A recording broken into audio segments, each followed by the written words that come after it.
Olá, tudo bem com vocês? Espero que sim, sejam todos muito bem-vindos aqui ao nosso canal Transcendência. E no vídeo de hoje nós vamos falar um pouquinho sobre o esoterismo islâmico, sobre o sufismo. Algumas pessoas têm me perguntado aí a respeito do tema e de fato eu já citei algumas vezes, né, o sufismo, tanto nos vídeos, em outros vídeos, quanto nas respostas, algumas respostas que eu dei aos comentários feitos aí no canal, e portanto acho que é justo e é necessário que nós tenhamos um vídeo aqui específico explicando um pouquinho sobre esta manifestação iniciática do Islã. E antes de iniciar o vídeo, vou dar os recados que eu sempre dou. Então, se você tem interesse nas minhas obras mais recentes sobre maçonaria e maçonologia, estará aqui na descrição deste vídeo as páginas para que você possa adquirir. Se você quer este livro aqui, o curso elementar de maçonologia físico, também na descrição do vídeo você encontrará o meu e-mail, e lá você me manda um e-mail com os seus dados postais, o seu CEP, seu endereço completo, eu faço o cálculo do frete e envio para você os dados bancários, o valor do livro mais o valor do frete. Você faz o depósito, me avisa e eu envio para você o livro pelo correio, né? Se você quiser autografado, me avise, autografo no seu nome ou no nome de outra pessoa que você queira presentear, e faço isso com muito gosto, com muito prazer. E também lembre-se que nós temos uma página lá no Apoia-se. Se você gosta do trabalho que nós desenvolvemos aqui no canal, não se esqueça de nos ajudar, porque é muito importante para qualquer canal do YouTube, que seja um canal que necessita de material de pesquisa, que quer de alguma forma melhorar, né, que quer transmitir um conteúdo de boa qualidade.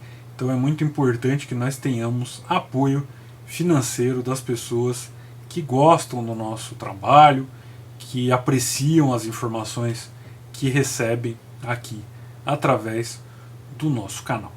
Ok? Então, dados os nossos recados, vamos ao nosso tema. Então, sufismo, né? O termo, né, sufismo ou tasawuf em árabe, ele é aplicado a toda a prática iniciática e a toda a transmissão regular de influência espiritual que se dá no interior de uma estrutura precisa que é chamada de tariqa, que procede de acordo com um ritual preciso e sob a orientação de um sheikh, né? Sheikh, aqui o sheikh, é um líder espiritual, não é um sujeito ricão lá das Arábias, mas sim é um ancião, né? A palavra sheikh significa exatamente isso, ancião. Então é um mestre que orienta uma determinada ordem, uma determinada tariqa. E nós podemos dizer o seguinte, que o esoterismo islâmico, né, na sua forma sunita, ou seja, o sufismo, ele compreende ali três elementos propriamente esotéricos, né, ou três elementos propriamente iniciáticos. Então, o primeiro deles seria tariqa, o segundo hakika e o terceiro marifa, né?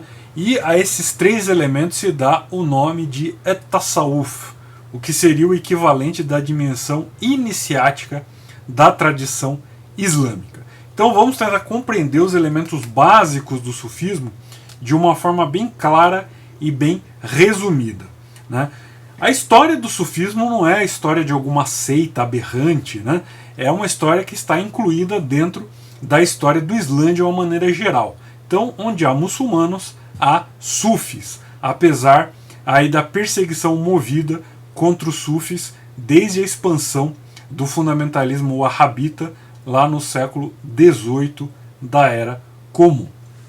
Depois da morte do profeta Muhammad, né, no ano 632 da Era Comum, se notou que muitos muçulmanos levavam uma vida ascética, né, e alguns pregadores, como por exemplo o Hassan de Basra, né, ali no sul do Iraque, eles falavam da necessidade de constante vigilância e austeridade, né, imitando o exemplo do próprio profeta Muhammad, que se vestia de modo simples, que se sentava no chão, que recusava todo vão cerimonialismo, né? E durante a vida de Muhammad, vários de seus companheiros, né, os Sahaba, eles os acompanhavam, né, nessa sua austeridade de vida, e eram chamados, essas pessoas que o acompanhavam nessas austeridades, né, eles eram chamados de os que choram, né, em árabe al-bakaun,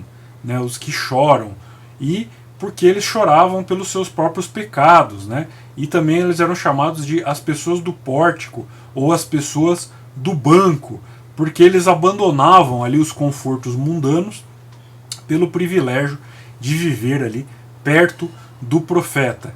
Então eles esperavam o profeta num banco duro ou no pórtico ali da sua casa para poder vê-lo, para poder conversar com ele, para poder rezar junto dele, né? Então esse grupo ele foi orientado de perto pelo próprio profeta, não só nas observâncias religiosas do Islã, como também na sua dimensão metafísica, né, na compreensão profunda e universal dos ensinamentos islâmicos. E foi justamente desse grupo, né, aí de muçulmanos mais voltados para essa vivência espiritual, né, dos al-bakaun, dos que choram, né, que foi justamente deles que emergiram as sementes do sufismo, né. E lá no século VIII da Era Comum, né, uma muçulmana também de Basra, que nós já falamos, né, de Basra ali no sul do Iraque, então uma muçulmana chamada Rabia, né, ela ficou conhecida por falar do amor divino acima do medo do inferno e do desejo pelas recompensas celestes, né? Então ela ensinava, assim como Santa Teresa d'Ávila faria mais tarde, que o amor a Deus independe do medo da punição ou do desejo de recompensa, né? E alguns historiadores vão situar justamente lá na Arábia o início de um sufismo propriamente organizado, né? Os 3 primeiros séculos... Peraí que está passando um avião. Passou. Então os 3 primeiros séculos após a morte do profeta Muhammad, eles foram o período formativo, né, das diversas formas e manifestações do sufismo. Eu não tenho, obviamente, a pretensão de falar aqui sobre os diversos períodos históricos pelos quais passou o sufismo, né, os seus desdobramentos, as suas manifestações locais, né. Eu só quero dar uma noção geral dessa importante manifestação tradicional iniciática, né, mesmo porque há livros e mais livros aí contando a história do sufismo, né, e também há livros e mais livros falando de cada uma das manifestações do sufismo através das suas ordens, né, das suas ordens, das suas turuk, né? Então não é a pretensão deste vídeo falar, ser tão completo assim, mas simplesmente passar para vocês uma noção geral, segura e abrangente sobre o que seja o sufismo.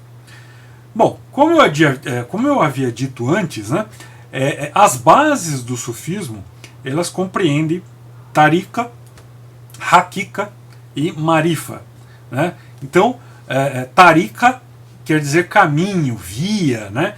E seria o principal modo de organização formal sufi. Hoje o termo é usado quase que sempre no sentido de uma ordem organizada de sufis, com uma determinada linhagem e um sheikh, né, ou mestre, que às vezes também é visto como o kutub, né? Kutub seria o polo espiritual da hierarquia, por vezes é chamado de pir também, né?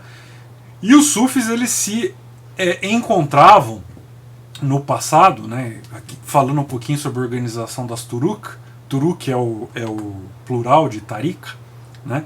Então, falando um pouquinho sobre a organização ou a formação das Turuk, né? Então, os sufis eles se encontravam ali em mesquitas locais ou em residências, né? Residências de homens e mulheres cuja reputação de virtude e conhecimento atraíam seguidores. E esses grupos eles eram chamados de zawiya. Zawiya quer dizer círculo, grupo, né? E à medida que essa zawiya crescia, né, então foi surgindo naturalmente a necessidade de uma estruturação institucional, né? Então essas estruturas institucionais foram ali designadas para acomodar grupos maiores, enfim, para regular também o funcionamento interno dessas zawiyas, e à medida que era transmitido o conhecimento, né, de um sheikh para outro, se desenvolviam ali diversas linhagens, né, diversas linhagens que compõem a linhagem das Turuk ou das ordens sufis, né. E lá, durante o século XII da Era Comum, né, foi quando as mais antigas, né, as primeiras e mais importantes, historicamente, Turuk, né, elas se desenvolveram então ali no século XII sob a liderança de sábios, de vários sábios, né? Então, por exemplo, o Abd al-Qadir al-Jilani, o Ahmad al-Rifai, o Abu Najib as-Suhrawardi, né? Abu Hafs Umar as-Suhrawardi e outros sheikhs igualmente importantes, né? E algumas dessas Turuk, elas tinham relações muito próximas com confrarias de guerreiros, né? As chamadas Futua, né? Ou confrarias de cavalaria islâmicas. Então nós falamos, né, sobre o que é Tariqa. Agora nós vamos falar sobre um outro ponto importante, que é Hakika, né? Então Hakika seria o equivalente metafísico da Sharia, né? Sharia é a lei exotérica, ou seja, a lei para todos, né? Já Hakika seria a verdade essencial que é reservada àqueles que sabem descobrir sob as aparências e ver a verdade essencial através das formas exteriores que recobrem e protegem e também dissimulam, né, dos olhos daqueles que não são dignos dela, né? Então a Hakika ela está no centro, né, que a tradição chinesa chama ali de invariável meio. Então o sufismo ele vai falar de 4 estágios de vida espiritual, né? Então um primeiro estágio seria exatamente a Sharia, né? A Sharia, que é a lei islâmica, é a jurisprudência como revelada no Alcorão e na Sunna, que é aplicável a todo muçulmano e por isso não é específica do sufismo. Por isso que no começo eu falei, né, que as bases propriamente do sufismo seriam Tariqa, Hakika e Marifa, né? Então, mas o sufismo de fato fala de 4 estágios. Então ele fala de Sharia, Tariqa, Hakika e Marifa, né? Então Sharia, lei islâmica, jurisprudência como revelado no Alcorão e na Sunna, aplicável a todo muçulmano e por isso não específica do sufismo. Tariqa, eu já expliquei, né, a questão das ordens, da organização em torno daqueles que transmitiam o ensinamento dos primeiros sufis, né? E nós temos aí um terceiro ponto que seria Hakika, né? Hakika é um conceito difícil de traduzir, é aquilo que seria o que é real, o que é genuíno, o que é autêntico, o que é verdade em si mesmo e por si mesmo, né? Então seria um conhecimento direto que vem da experiência viva da via iniciática. Então Hakika seria a doutrina sufi propriamente dita, como ela é transmitida através da linhagem, da silsila e do sheikh, né?